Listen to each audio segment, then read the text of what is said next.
You know, you're in New York. You don't ever think about going to another country, to the other side of the world, and hearing people loving the same music that you love. Yeah, we were filled on drugs. Yeah, it was off our tits, going fucking ballistic. But that's what it was about. There was a time when there wasn't a term house music or techno music or warehouse or garage or happy house or all this other shit. It was just music. What we're gonna do right here is go back.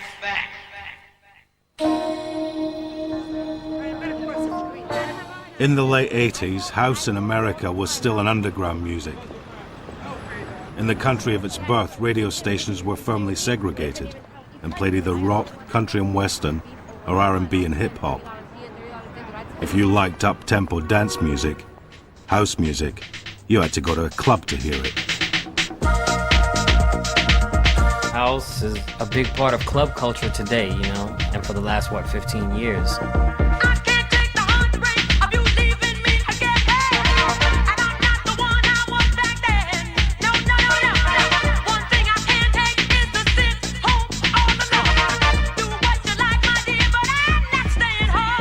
House music, all of it wasn't on the radio, you know, but this was a scene that was developing all around the world, you know, that started in Chicago and New York.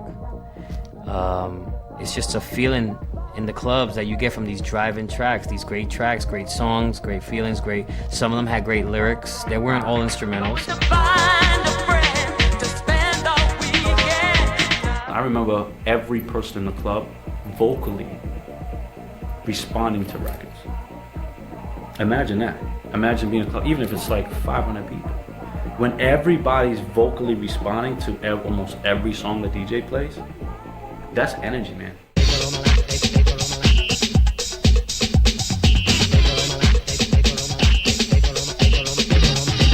At clubs like the Paradise Garage in New York, DJs were making converts to the house scene. But I had a friend that turned me on to it. He was a house head, so he would have all these people over there that hated house, but he'd be playing it and he'd be jacking, you know, dancing like Move Your Body, rock. He's just looking at him like, this guy's retarded. And it took me a long time. It took me like late '88 for me to really start getting into house. But I caught on to Todd Terry. Known to his fans as God, Todd Terry brought a hard-hitting hip-hop sensibility to the basic house sound. It was like, I like house now. I only liked Todd, but I like house. It was just energizing. It was just like, your cats would be just bug into it, you know? So that was my introduction to house. Gritty, raw, in-your-face house. I used to see guys, I thought they were gonna rip off their dreads. They were like on the floor like this, like almost to the point of tears, over a record. No drugs. You know what I mean? That's house.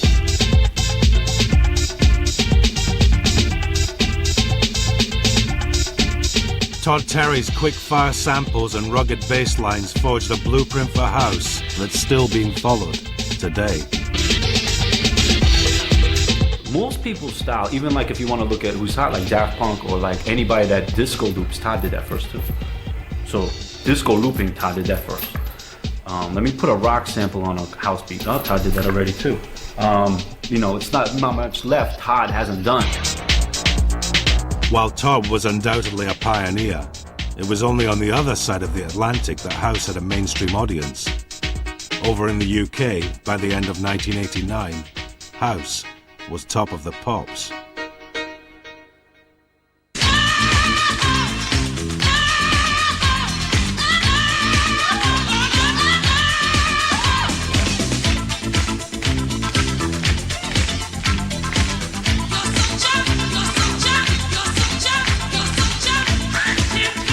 Italian producers Black Box sampled disco classic Love Sensation and got a model called Katrina to mime Lolita Holloway's vocals.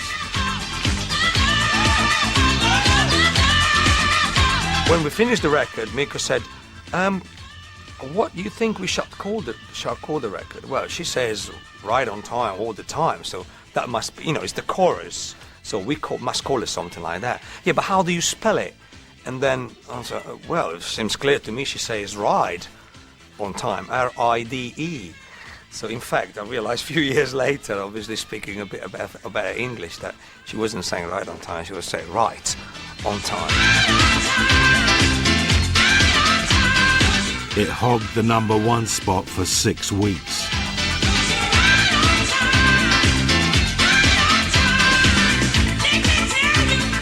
But away from commercial chart hits, British producers were already creating an awesome range of new house styles. What were the skies like when you were young? They went on forever. We lived in Arizona, and the skies always had little fluffy clouds in them. Ambient house mixed down-tempo beats to new age electronic music. At night. And when it would rain, they were beautiful, the most beautiful skies, as a matter of fact. The sunsets were purple. Club DJs found this pretty quick in the late 80s with acid house, is that you couldn't really play a whole vocal because people would just come down and they'd think they're listening to Radio 1 or something, you know. So they'd have to play the instrumentals, but every now and again a tiny bit of vocal, either sung or a little bit of spoken word, would just give you a kind of little rope from the heavens to say, okay, this is something to look at. Layering different sounds on top of each other. Layering different sounds on top of each other. We would just play rainforest sounds over old ambient music and then spin in some Marshall Jefferson or some of my house stuff as well. And create a whole evening of seamless ambience, you know.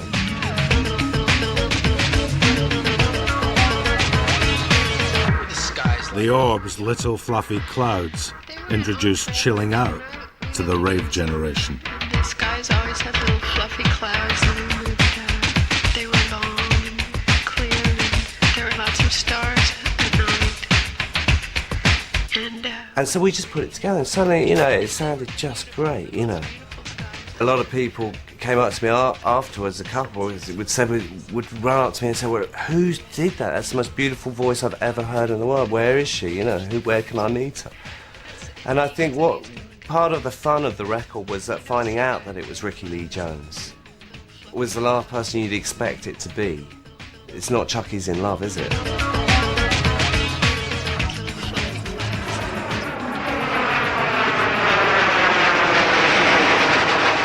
But the most unlikely take on house was to be the result of its collision with rock and roll.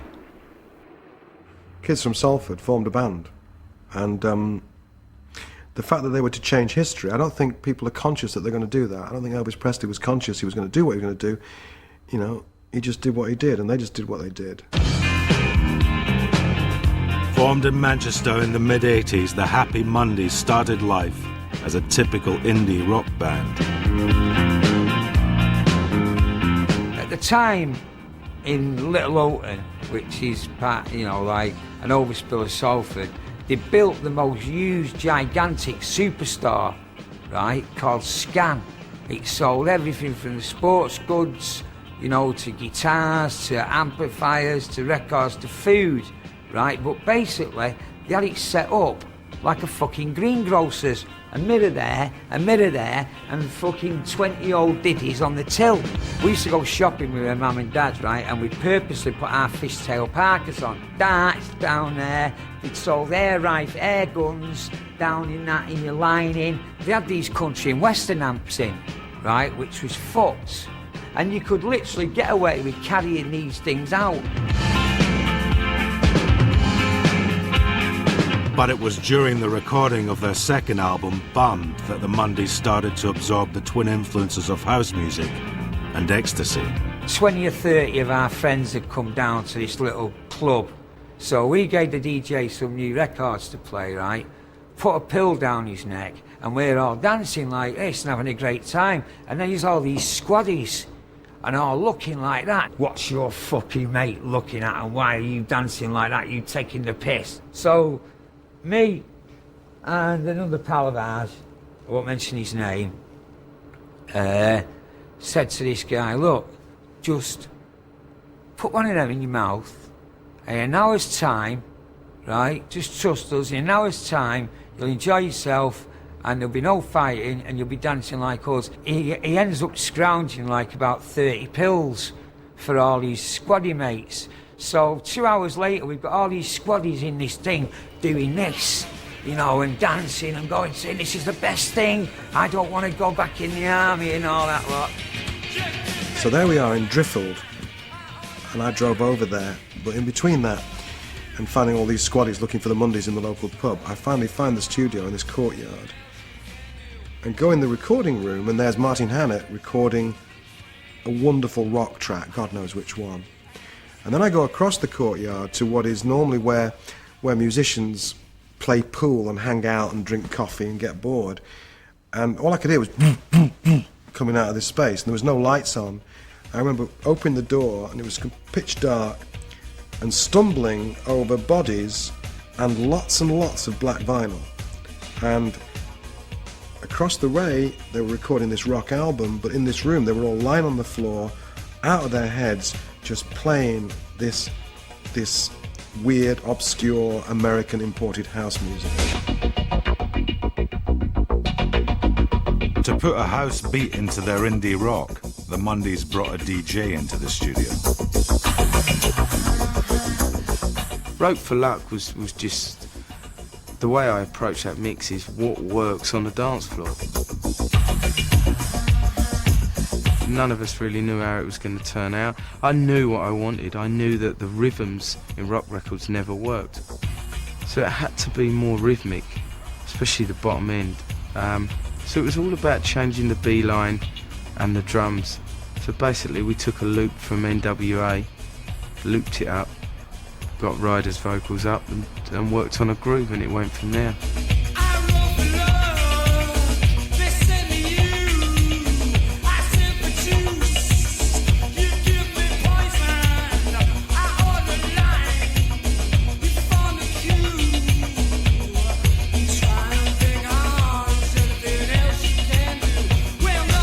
Well, what he brought to it, right, was he brought that sort of trance to it. Do you know what I mean? Where, you know, you didn't have to, well, the boom, you know, you could give it all that and things, you know what I mean? And even do cartwheels and things, you know, and things like that. He brought that smooth mellowness, everything to it, all the right ingredients.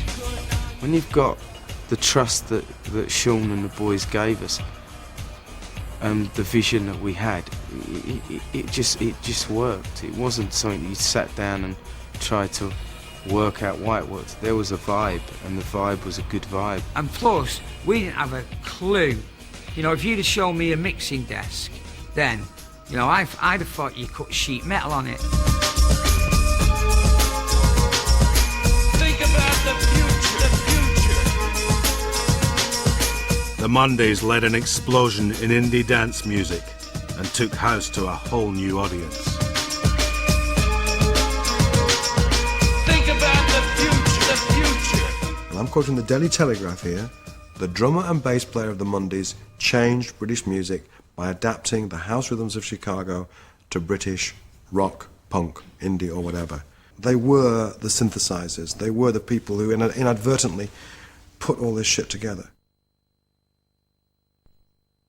Back to life, back to reality, back to life, back to reality. House had shaken up pop and rejuvenated rock, but its impact on British culture wasn't just musical. You probably had black friends and I had white friends, but you wouldn't party together. You would not party together. It just wasn't that way. After work, you went your way, I went my way. Do you know what I mean? That's how it was in the 80s, like it or not, it was.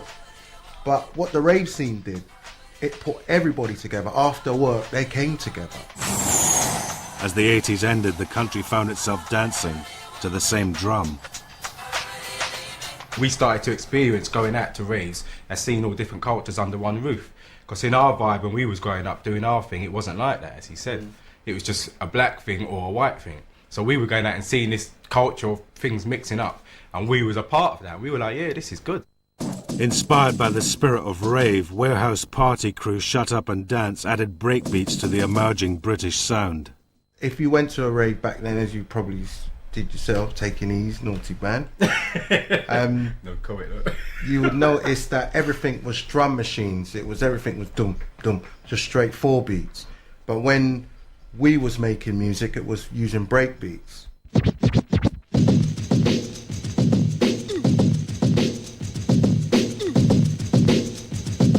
Drum breaks had been the rhythmic base of hip-hop for years. We took the break beats out of the hip-hop culture and put it into our music, but we sped it up to a house tempo.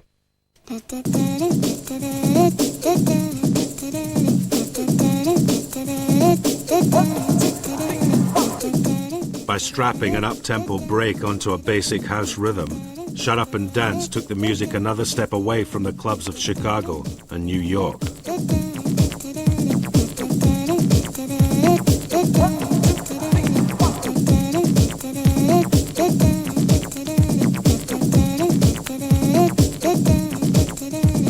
We used to put on our warehouse raves, you know, but we was only charging like £2, £3 to get in. And then when the so-called house scene started to blow up, the rave scene, all of a sudden it was £10 to get in. You know, we was like, no, they're taking a piss here. We was charging £2 to get in our place. We was, at one time, we was like, there's no way I'm paying this to go anywhere. Yeah. I mean, we were charging like £2, £3 at our gates, and people were screwing to pay that. So when we heard people are paying £10, we were like, bloody hell, that's amazing. Like, where are these people getting the money from? And these promoters are taking the piss. So that's sort of where the idea from the tune came from. Shut Up and Dance fueled the growing rave scene and laid the foundations for both jungle and UK garage. After we came up, a lot of people were trying to copy us, trying to copy our sound. But we were getting mentioned in the same breath with that hardcore sound. But we always never saw ourselves as that, and we always distanced ourselves from that. But again, it's like one of them ones where we thought it was a rap man, but we weren't, so what do I know?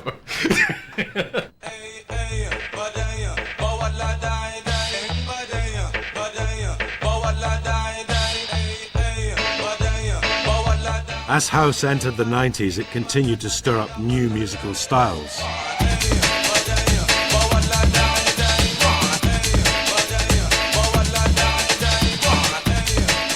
The hardcore scene started off as jungle first, and then it was kind of jungle techno, and then went from jungle techno to hardcore, and then from hardcore to happy hardcore, and then from happy hardcore to kind of like the SL2 sound, which was like jungle, happy hardcore, and everything thrown in the pot together, which became commercial. The English have to have a name for every goddamn thing, you know? It's ridiculous, man. It's just got to be something, and it's always got to have some sort of marketability behind it. And I know it's a business, but godly, I mean, here we are still trying to retitle and rehash old music with new titles and new genres and all this kind of shit. I mean, what is it now? I don't even know what it is anymore. It's always something new, some stupid ass name for music. Whatever names you called it, it wasn't going away. 2 years after it mushroomed in the English countryside, the rave scene had grown from the illegal parties of '88 into huge licensed events. No longer underground, rave was mainstream.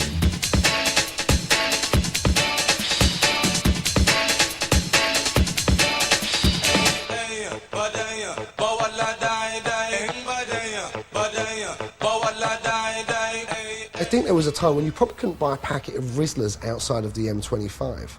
But by 1992, 93, you could probably go to the Orkneys and buy E. You should be interviewing the drugs. I'm telling Got a lot you. to answer for. They got a lot to answer for, I'm telling you. You have to think, kind of the people that made the original house records, the Detroit and Chicago DJs, most of them didn't take drugs. In fact, they were kind of appalled. You know, this was a technological experiment for them. You know, used to the 303 and stuff. In England, this was a music being driven by drug taking.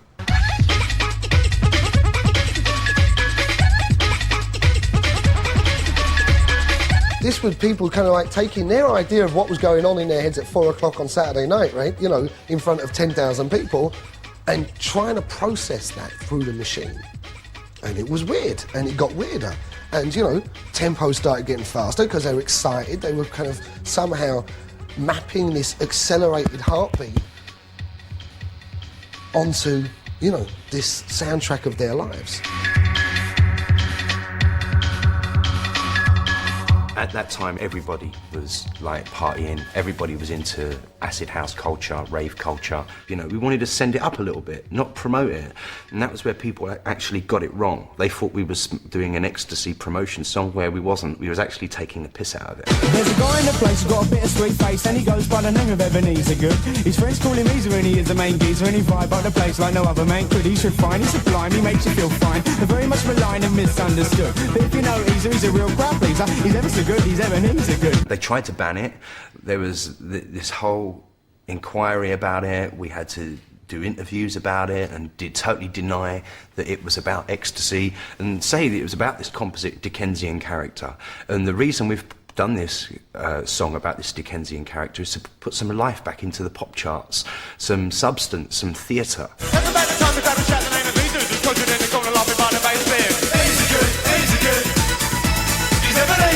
People just think it's the chorus. The chorus pales to insignificance when you listen to the verses. Like, there's a guy in the place, got a bittersweet face, and E goes by the name of Ebenezer Good. So there's the confession there. His friends call him Easer, and E is the main geezer. E vibes up the place like no other man could. E's refined, E's sublime, E makes you feel fine. Though very much maligned and misunderstood. But if you know Easer, E's a real crowd pleaser. E's ever so good. E's Ebenezer Good. And it's every line. Every line. Anyone got any underlay? I was on Radio 1 being interviewed by Mark Goodyear and they was talking about Ebenezer Good. And Mark said to me, so on Top of the Pops last week, you said, has anyone got any underlay? What was that all about? I said, oh, it was a rug reference. Ebenezer Good, Ebenezer Good. He's Ebenezer Good, Ebenezer Good, Ebenezer Good. He's Ebenezer Good. This far down the line, I could put my hands up and say, yeah, it was all about ecstasy. At the time, we couldn't because we would have got banned. They failed to ban us. Back in America, a young Brooklyn producer was about to redefine house for the 90s. I listened to house music in 85 and 86, and at that time, house music could be anything, you know. It was like acid was house music. If it had an 808 beat and a more of electronic feel, it was house music. If it had a soulful vocal and a piano chords in it, that was house music, you know. And I liked that. I liked where I could jump around a little bit and go work with my moods, you know. I had many moods. I was happy one day, some days I was depressed. You know, by the time I was like 19 and well into making records, all that really didn't interest me. I still was like 19 and being rebellious. I didn't want to do music that was popular. I wanted to do music that was cool, underground, and, you know, represented me and, you know, the youth or whatever, you know. But I still thought I was making house music. I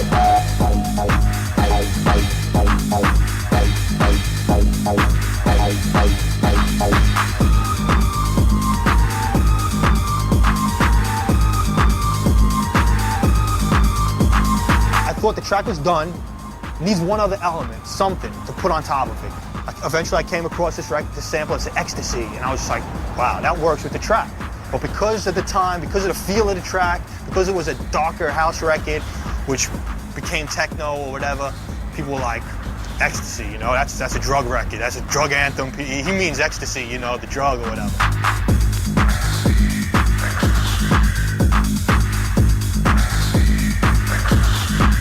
I don't think anybody expected for Joey to come out the way he did. And Energy Flash was some other shit. You know, it was really some other shit. It was like, I don't know how to explain it. It was a nice track though, it still is today. I think that broke the back of a lot of things. You know, it was just so different. Wow, wow, wow, wow. I think for me, it was hearing it for the first time about 7 in the morning at sort of as close as we can get to Stonehenge Krusty Festival thing, the Spiral Tribe. And I was saying, right, I'm going to go to my tent now, I've had enough.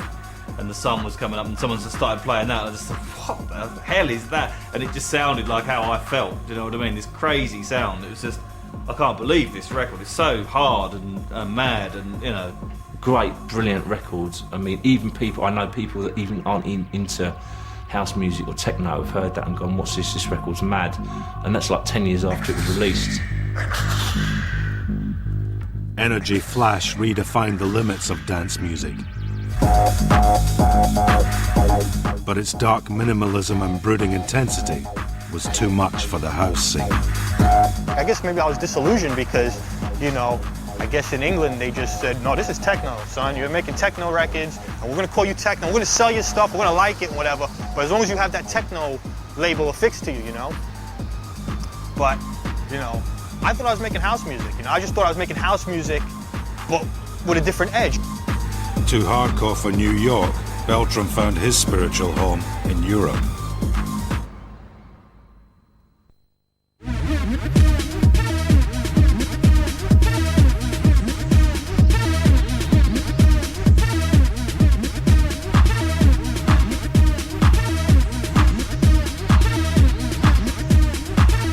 At clubs like Rage in London, house was getting harder, darker. DJs pitched records up on the decks to increase the tempo. It was about fucking just getting down, getting nuts. Do you know what I mean? That's what it was about. People going fucking mental. That's all this club was about. And yeah, we were filled on drugs. Yeah, it was off our tits, going fucking ballistic. But that's what it was about. When I played at Rage for the first time, well, the atmosphere, that was the first place I ever saw with a laser. That was just like, swallowed up the whole dance floor. It was just absolutely mad. There's this fucking laser going mental on people's heads. Just walking in, the energy and the vibe and everything, it was crazy. Fucking everyone's got the shirts off going absolutely fucking mental, you know what I mean? On these podiums going crazy, and I thought, fucking hell, this is intense.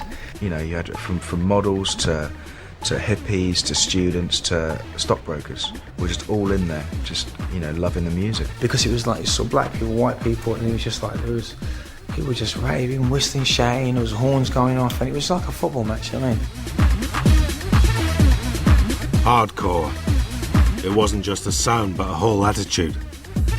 Because I was like there, always trying to think, I'm gonna design a fucking tune. I've got the tune that's just gonna fuck people up. You know, I'll be fucking dropping E's in like fucking 5 a night, I'll be fucking off my tits. So, right guys, I'm buzzing, let's make music.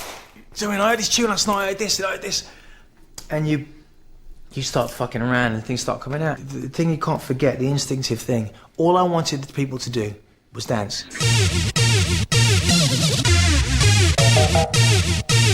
I EQ Terminator on about 5 E's and I was standing on the fucking desk on the roof.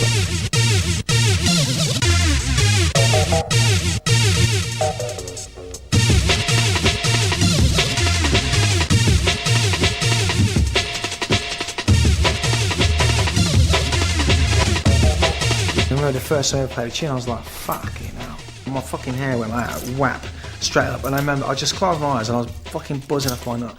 I just came up with about 2 eddies. I just felt this whole I felt like I am the fucking king of this club, right? And I just felt this warm beam across me. You're talking about things I haven't done yet.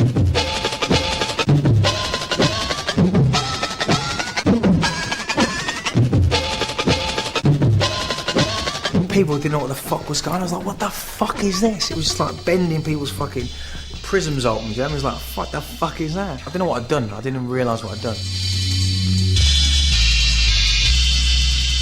Terminator is out there. Goldie took hardcore's breakbeat and hammered it into a whole new sound. Drum and bass. I didn't want it to be about my mother, or about Timeless, or about, you know what I mean, a select piece of music. It was just about making people fucking dance. That's it. The sound was getting like really dark and like heavy.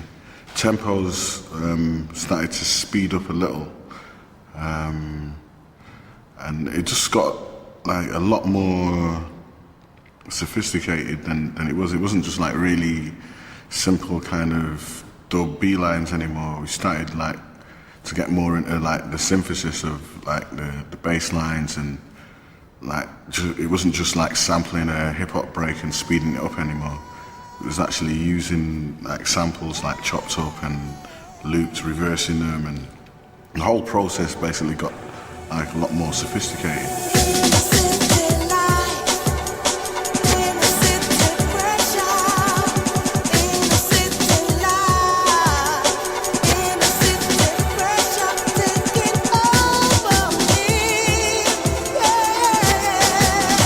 I remember seeing Derek, man. I met him previously before that, and somebody says, that's the guy that did strings a lot. Oh, fuck. And always in the back of my mind was I'm gonna fucking freak that guy out. Because I always wanted to freak out the guys that were making the fucking music. And I remember saying, I said to him, look Derek, I want to play you something in the car. But I don't need to fucking get out of the car. He said, what do you mean? It's like, what do you fucking mean? That's why it's like 22 minutes long, you know what I mean? So he's like, what? I'm like, it's 22 minutes long. He's like, alright, so you can't speak though, I just want to play this again. So I sat him in the car and I just fucking pressed play and I thought, fucking see you later.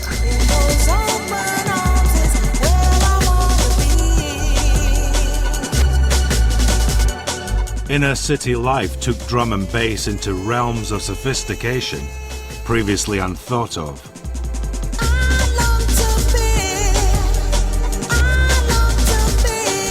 He came into my office. He sat down in front of me and said, what do you want? I said, oh yeah, you're good. He said, of course I'm fucking good. What do you want? He was really aggressive. And then he sort of threw this cassette at me. And I didn't know what I was going to get, and I had to sit there for 20 minutes, 22 minutes to be precise, and listen to Inner City Life. And I said, right, where do I sign? Goldie's debut album, Timeless, catapulted drum and bass out of the clubs and into the charts. When I met Goldie, I was probably as excited about him as a sort of star as I was about his music. I mean, I was knocked out by his music. But I really did think, you know, that my time had come, that, you know, after, say, not signing Soul to Soul or Nana Cherry or whatever, this was the next one to come along that could be a truly international megastar. No matter what happens, I will never make another piece like Timeless. I will never make, you know, Timeless will always be the best drum and bass album ever. You will never ever beat that album.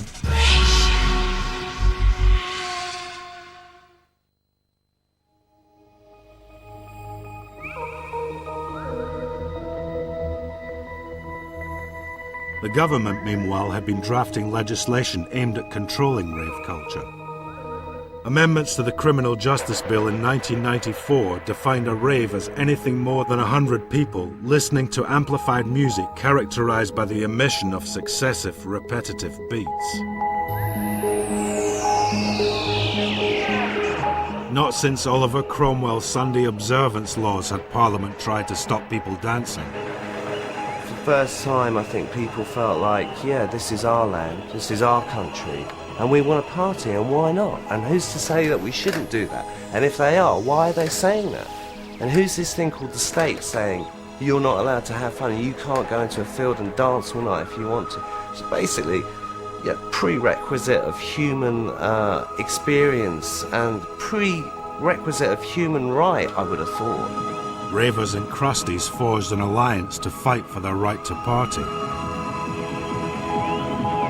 I've got to stand and fight in this creation.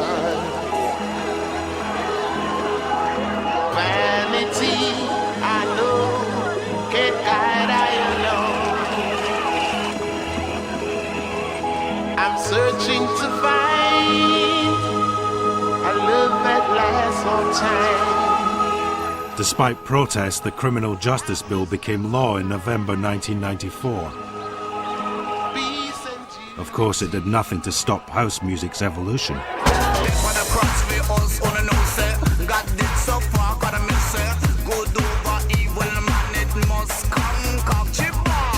Dance music was always viewed as a faceless entity, wasn't it? Left Field didn't really want to be seen. You know, they didn't want the fame, but they knew that they had to bring it to a live stage and a live standard. It was like, you know, we just want to rock you, and that was the difference. And they pulled it off live, and a lot of bands still don't do that now. You know, they do a lot to play back and play bits live. Left Field played live. They had a drummer. They had, you know, it was brilliant. It's brilliant. We're searching to find the love that lasts all time. Left Field drew on house, techno and dub to create a distinctly British sound.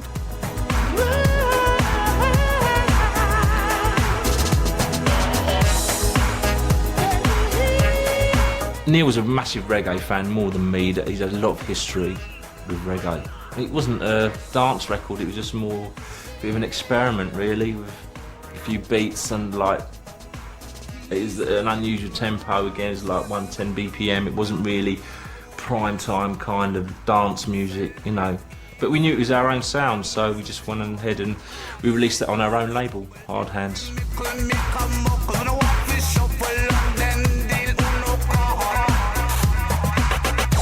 Musically, nothing else was sounding like Left Field. You know, a lot of it was kind of sounding a bit Aboriginal, and there was all mad sounds like Ouija this and wobbly that, and, you know, just so different, so original, so groundbreaking.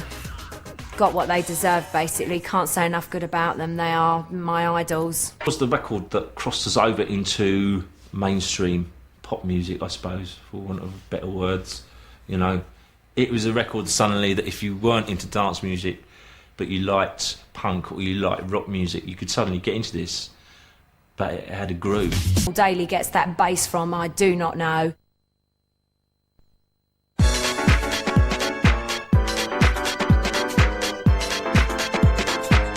In its spiritual homeland, the music was coming out of the darkness.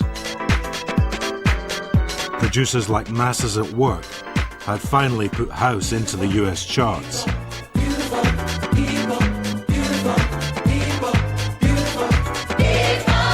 We were getting really pop-oriented records. We said, let's take the B-sides and just put our style of music on it. Strictly going for it, you know, going for rock in the clubs.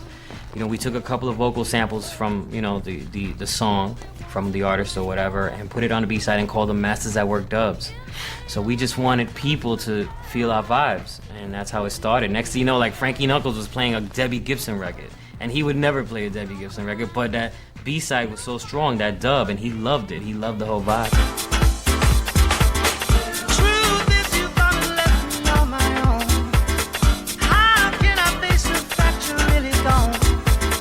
Masters at Work's remixing of pop stars like Mick Hucknall into club floor fillers sealed the supremacy of the DJ as a studio producer.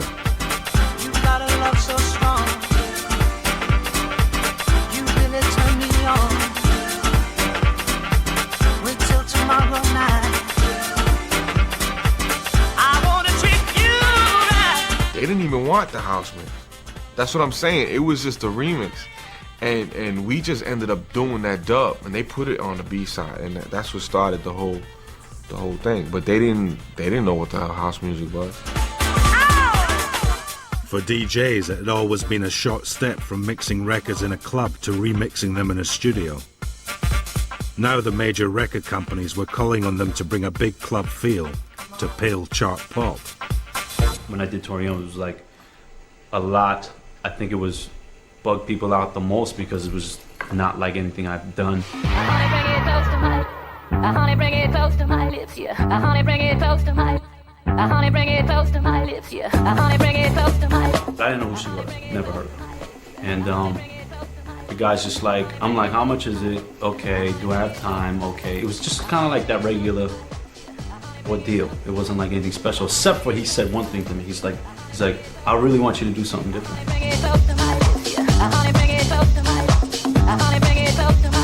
Armand Van Helden's pumped up remix of Tori Amos was a massive crossover hit. Big in both the clubs and charts in the US and UK, it cemented house music's domination of pop. It's like, that's a rock guy. Okay, it's a guy, rock dude playing the bass. People thought I sampled it from a disco record. That bass is being played for 3.5 minutes. That pluck that I loop for one bar goes by, and it's just like, you just listen to the bass, that's the one, and I'm in. You know what I mean? It's just like, that's like, you know, I mean, if there's any art to it, I guess it's just that art of knowing. I'm just about like, sample a loop a beat, loop a groove, I'm done. I'm done. It's just like, no rocket science in it at all. It's just all about that groove, and what that groove does makes everything else secondary. I don't care, you can label it, title it, call it this, call it that. I start something, I don't start something. People hate me, people love me. I'm just in the studio, I make beats. That's what I do. The simple art of making beats has elevated the DJ from someone who plays records into someone who makes them.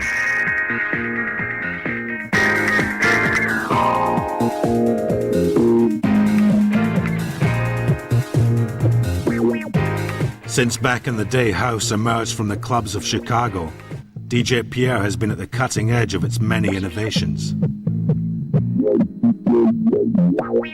I mean, like people like Daft Punk, Armand Van Helden. These people have taken stuff and they've been real creative, and you can't say that these people haven't been more creative than or less creative than we were. Like, you know, people say, "Oh, Pierre, you started acid. You know, how do you feel about these people, you know, doing this and that and taking your sound?" And I'm like, "Whose sound?" Once it's on a record, it's like it's like shareware. You're sharing it, and you allowing other people to add their own ideas. I mean, whatever I did, I guarantee you, I got it from somebody. Built on the ability to take ready-made sounds and create something new, house has redefined the very notion of music. You got to keep learning in this business to stay on top. You can never say, "Oh, I'm not gonna listen to so-and-so, that's some new kid, what does he know?" I'm like, these new kids coming with fresh ears. They like, "Oh, what if we do this?" You know, just like when I first started, I'm like, "Oh, you know, turning these knobs, doing stuff." So I mean, you gotta keep learning.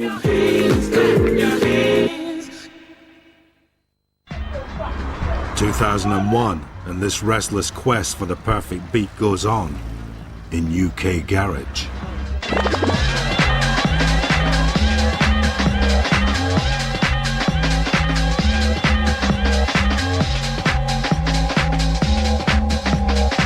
When UK garage came out, it wasn't hip-hop because we don't live that life. It wasn't, you know, R&B because, I don't know, we don't live that life either, you know?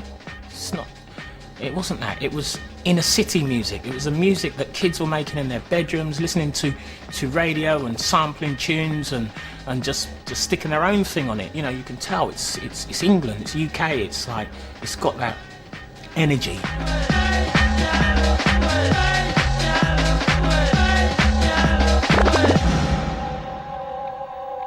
Originally used to take tracks by producers like Todd Edwards and Masters at Work, and they were just really sped up.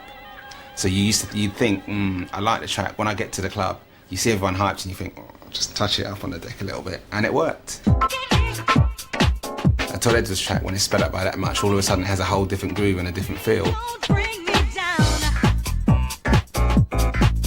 It appeared that we just wanted it a little bit more raw, a little bit more of a bass line, more for dancing than to, you know, easy listening kind of thing. So then there's this little, I don't know, little transition where it was a grey area between being, you know, the bump of the UK and the smooth of the US, and that's where it was born.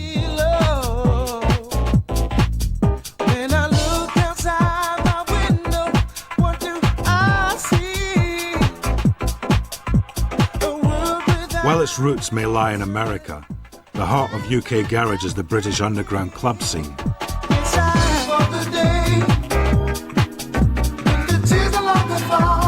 You'll get the raw material being the basic 4/4 or the basic tempo of 128 to 130, which it would have got from house. A lot of it kind of stems from the old sort of ragga scene and the sound system.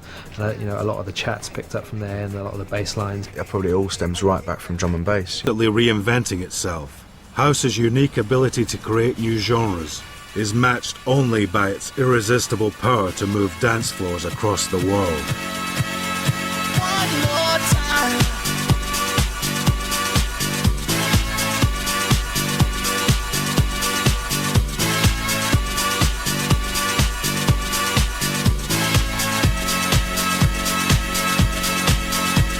I think the house is the feeling, and I think that if you don't feel it, it can't be house. It's always about bringing emotions out in people, making them feel great. I mean, that's what house is supposed to be, a good time.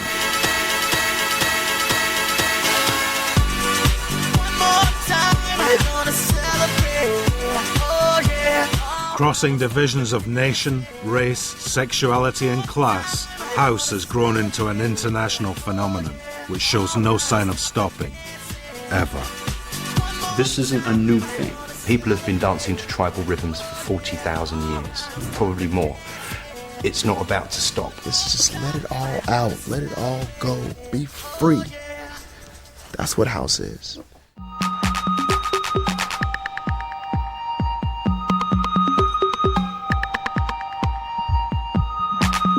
The book, Pump Up the Volume, price $9.99, and the official double CD, History of House, featuring tracks from the show, are out now.